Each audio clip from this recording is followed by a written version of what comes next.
Guys, so I'm currently at Old Miss, so I'm no longer in Canada officially. I'm a political refugee from Canada.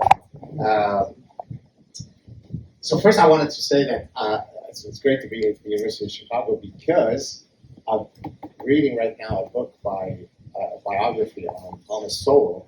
And of course, Thomas Sowell was at the University of Chicago, so it's wonderful and serendipitous that both of these things would be happening. So I want to give you a bit of a background to how I got into studying rationality, and then the parasitic mind, and then suicidal empathy. My doctoral training is actually in studying axiomatic rationality, a la Kahneman and Tversky, for those of you who, and as a matter of fact, one of my former professors at Cornell, who then won the Nobel Prize in 2017, is Dick Thaler, with whom I studied all of this stuff. So axiomatic rationality would be, if I prefer car A to car B and I prefer car B to car C, it has to be that I prefer car A to car C. If I don't do that, I'm being intransitive, therefore I'm being irrational. Or if I tell you that a hamburger is 90% fat-free or 10% fat, they are isomorphic statements, and yet people will judge them as being different, okay? And the third example, if I ask you to evaluate options A and B separately or together, it should still yield the same preference. If I prefer A in one version, I should prefer A in the other, and yet people have reversal of choices.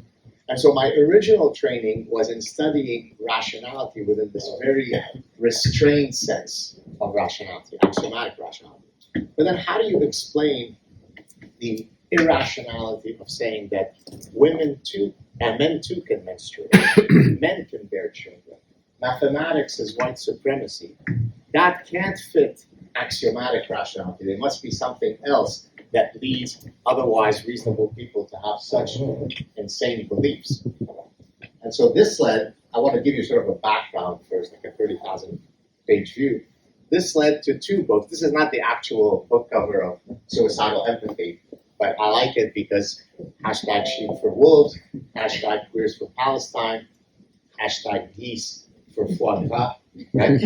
And so the reason why these two books go well together is because this book, the yellow one, speaks to what happens to our cognitive system when it is parasitized, whereas the follow-up looks at what happens to our emotional system when it is parasitized. For me to be able to completely hijack your ability to reason, I need to both parasitize your cognitive and emotional system, and then I've got you.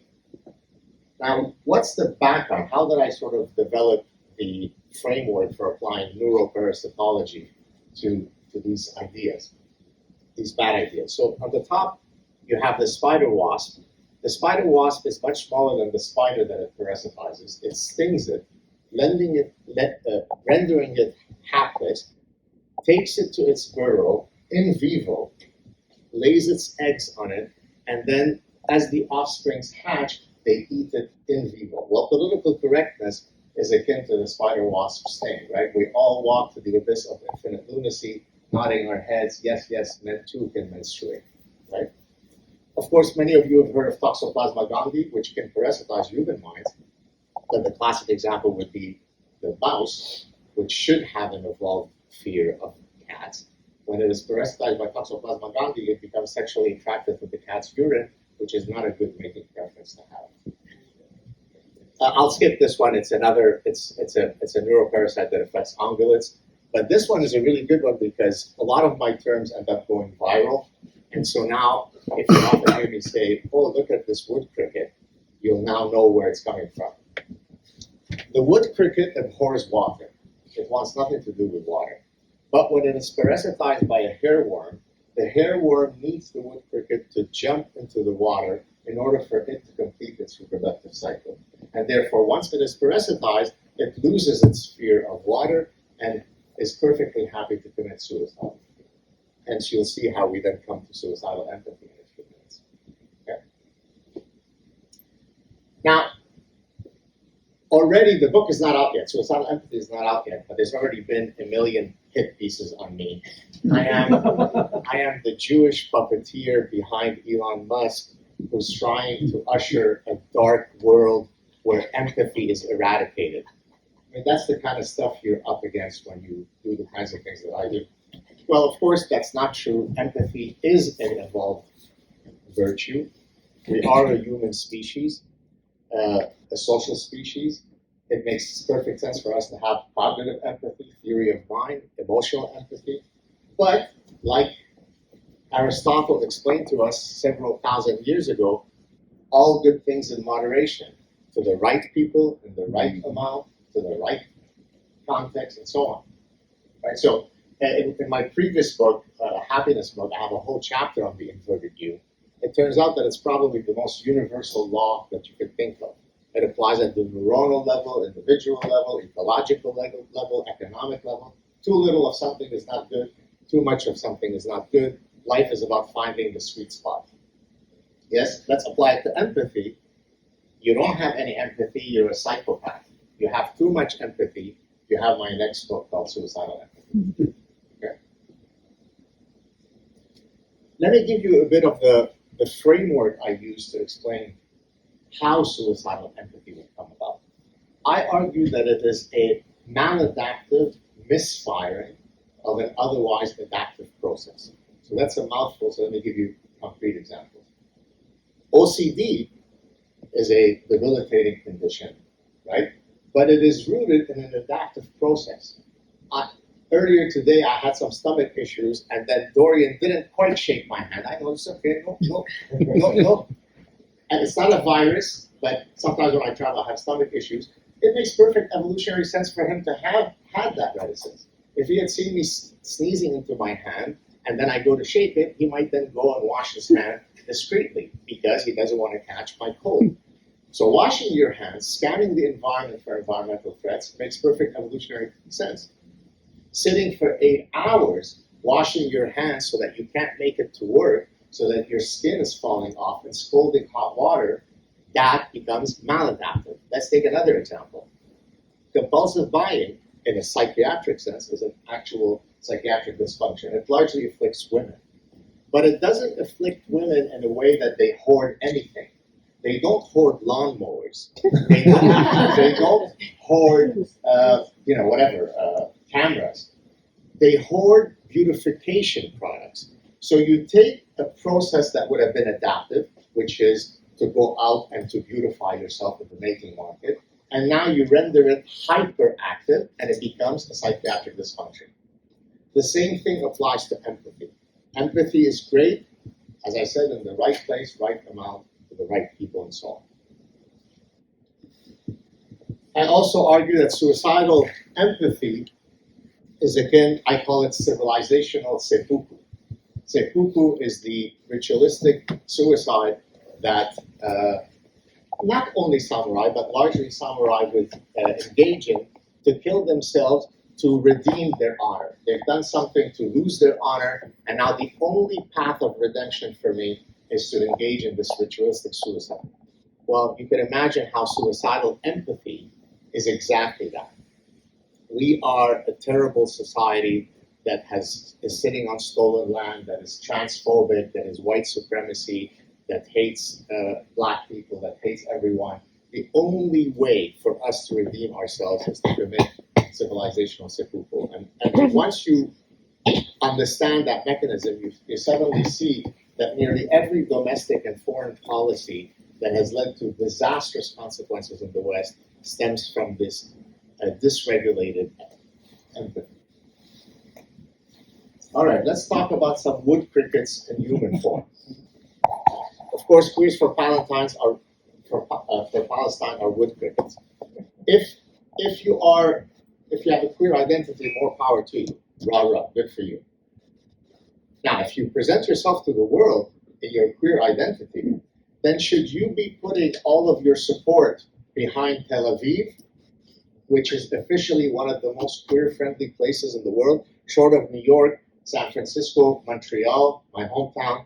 You'd be hard-pressed to find a city that is more queer-friendly than Tel Aviv. Or should you put your support behind a society that has found an incredibly effective conversion mechanism? It's a 100% proved conversion therapy. It's a gravity-based conversion therapy. we throw you off buildings and let your head splatter on the floor, and then you are freed of your queerness. But that's what happens when you are a wood cricket. And then here we've got a wood cricket that is very early in my forthcoming book mentioned. Karsten Nordal-Hawken, who describes himself in his words as a feminist and anti-racist, had been sodomized and raped by a Somali immigrant. Okay? He served the rapist served a very small sentence because in Norway they're very kind. They don't believe in this really mean thing called the penal system. And so after he served a few years, then he was going to be deported. This caused a huge conundrum for the one who had been sodomized, because now he felt guilty that his rapist would not be able to maximally flourish in Mogadishu. That's called suicidal empathy. Because I'm here as an evolutionary psychologist to tell you that our emotional system did not evolve with the calibration to experience huge empathy for our sodomizers. Here is Amanda Teixeira. It was so unbelievable that I had to do extra searches to make sure that it wasn't a satirical piece. So Amanda Teixeira is a white woman who wanted to break the stereotype of people of color ever being violent. And of course, people of color are ever violent is because of white supremacy. But it turns out that when she went to Haiti to be with her black brothers, one of them took her to the top of a building and raped her all night. I begged him to stop, afraid he would kill me. I pleaded with him to honor my commitment to Haiti, to him as a brother in the mutual struggle for an end to blah, blah, blah. I even told him that I was a Malcolm X scholar, and that didn't stop the rape. Can you imagine that? I mean, that's a foolproof way to make sure you're never raped. Just tell people you're a Malcolm X scholar, the rape ends. And then later she says, but I hold no ill will towards him because she was enriched by the rape, she's learned, and now she's more committed to the fact that it's really white supremacy that caused the Haitian man to rape her for 8 hours. Good stuff. Here's one from a Jewish wood cricket. This is Tal Nitzan, very empathetic. Tal Nitzan was doing her PhD at Hebrew University in Jerusalem, and she wanted to demonstrate that the IDF engages in systematic rape of Palestinian women. She then goes out for her, I think it was her doctoral dissertation. She goes out to identify such cases, both in interviewing Palestinian women and through internal data from IDF and so on. So it was a very rigorous study. To her utter dismay, she found out that there wasn't a single documented case of rape of IDF soldiers on Palestinian women. Now, did she alter then her position? Was her hypothesis falsified? No. Has anybody ever heard me mention this before anywhere? I'm just wondering because it defies human reason. It still demonstrated how evil the IDF soldiers were, because imagine that they didn't think that she was that those folks were not worthy enough to be raped. How much must you be dehumanizing the Palestinian women to not even be considered worthy of you raping them? So if I rape Palestinian women, I'm a terrible Jew. If I don't rape Palestinian women, I'm a terrible Jew. We can't have Popperian falsification here, can we? Because all roads lead to Jews being bad. This is from a wood cricket Jew. Let me give you a few examples from Canada, where I hailed until I was rescued by Ole Miss. This is in NSERC is the equivalent of, let's say, NSF in the United States. Yes? This is at University of Waterloo, which is akin to MIT or Caltech here. It's a highly tech school, top engineering, top computer science.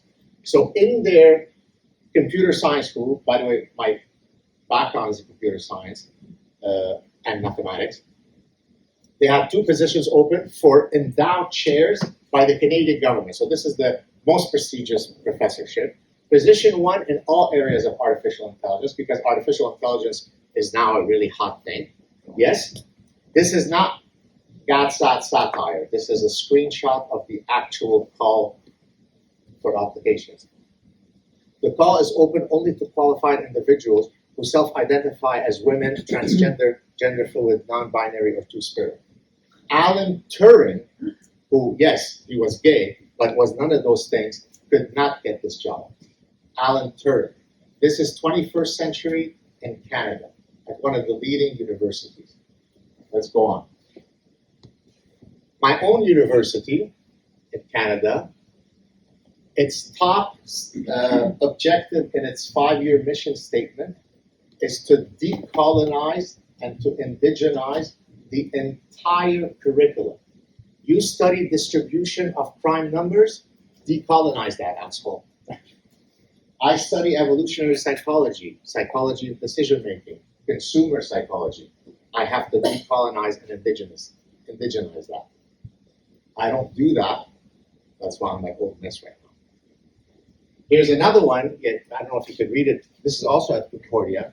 Received a huge grant to decolonize light. So the physics, optics has to be decolonized. You could, for example, study it using indigenous knowledge, tribal dance. That could be a way you could study light. Don't be an asshole and a racist. Ostrich that is very much driven by suicidal empathy. It comes from chapter 6 of the Parasitic Mind. This is the running counter as of a few days ago when I updated this slide. 48,442 Islamic terror attacks since 9/11 alone in nearly 70 countries. And that's an underestimate. There are other databases where that number is closer to 65,000. Yes? But very, very smart professors, not unlike the ones that would be at the University of Chicago, have actually explained to us that it doesn't stem from what the terrorists tell you it stems from, when they exactly quote the exact Quranic edicts that justify why they're doing it. And by the way, none of these are satirical. These are ones where I can give you the references to these. I'll just mention a few for you.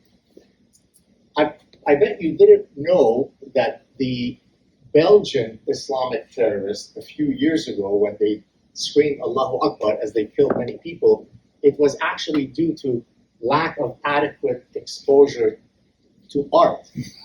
So for example, if you have children that are not exposed to enough Modigliani, Chagall, and maybe throw in some Da Vinci, they're likely to join ISIS. So you've got to take them to the museum. It turns out that it's due to climate change, as the science guy Bill Nye explained to us, right? So it turns out that the Bataclan terror attack in Paris was due to lack of solar panels. This is not satirical. I can give you the reference to that. That's what ostrich, by the way, the ostrich doesn't actually do this. It's become a metaphor for denying reality. But why are you having that reflex? Because you are suicidally empathetic. Because it would be gauche for you to argue that it might be linked to a particular set of religious beliefs. That wouldn't be kind. It wouldn't be compassionate. Nice people don't do that.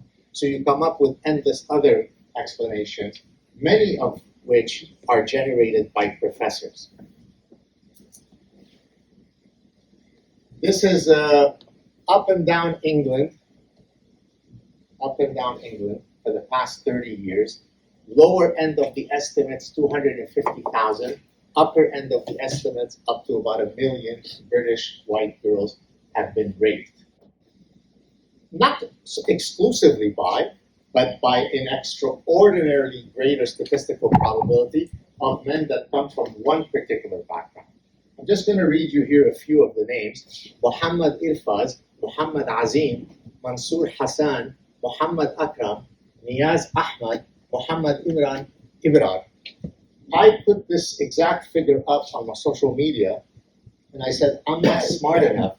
I don't have the big data analytic abilities to tie this together. Could someone tell me what unifies these? You know what the answer was? Jews. But it wasn't satirical. They weren't playing along and being facetious. It turns out that it's the Jews, because it's the Jews that control the immigration policy of Britain, of France, of Spain, of Italy, of Denmark, of Sweden. You simpletons might think that it's actually not Jews, but behind them, just like I'm behind Elon Musk puppeteering him, it's the Jews that are to blame. That's a mixture of parasitic thinking and suicidal empathy. And it will bring down the West. You just don't have the temporal imagination to look that far ahead. It won't happen tomorrow. It won't happen in 5 years. It won't happen in 50 years. But inshallah, it will happen. Or wake up. Other examples of suicidal empathy. There was a huge prevalence of attacks by migrant men in Germany in swimming pools. Okay? The German municipality came up with this is not satire, it's an overweight German red-headed woman that is sexually abusing a one-legged black child. Even my satire is not as good as this. That's suicidal empathy. Do you know the middle one? Yeah, the Finnish Yes, thank you. video, man. It's the no-no square dance, which, by the way, I made viral by instituting, with the help of my wife, my own no-no dance when she was saying that I looked really hot, and I said, "Don't touch me in my no-no square." The Finns came up with a viral TikTok clip explaining to the noble migrants who were gang raping them that when they tell you don't approach my no-no thing, they just back away. Then you've got, of course, refugees welcome. He would fare well with those refugees.